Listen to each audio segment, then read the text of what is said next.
السلام علیکم۔ پاکستان، انڈیا اور بنگلہ دیش میں یکم محرم اور یوم عاشور کب ہوگا؟ تاریخوں کا اعلان کر دیا گیا۔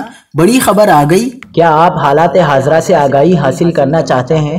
خبر کے پیچھے چھپے اصل حقائق جاننا چاہتے ہیں تو ابھی سبسکرائب کیجئے جلمل پاکستان کو اور ساتھ ہی گھنٹی کے نشان پر کلک کر دیں۔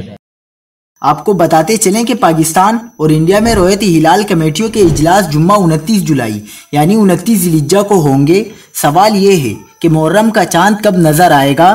ماہرین فلکیات کے مطابق 29 جولائی جمعے کے روز چاند کی عمر 20 گھنٹے کے قریب ہوگی، لہٰذا چاند کی کم عمری، کم روشن حصے اور مقام آباد کے قریب ہونے کی وجہ سے جمعہ 29 جولائی کو پاکستان، انڈیا اور بنگلہ دیش سمیت اکثر دنیا میں خالی آنکھ سے چاند نظر آنا انتہائی مشکل ہوگا۔ اس دن ملک بھر میں موسم بھی ابرآلود رہے گا، لہذا چاند نظر آنے کے امکانات مزید کم ہو جائیں گے۔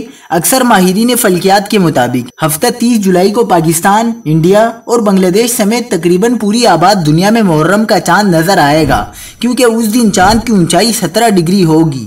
یوں پاکستان، انڈیا اور بنگلہ دیش میں 31 جولائی 2022 اتوار کو یکم محرم ہوگی۔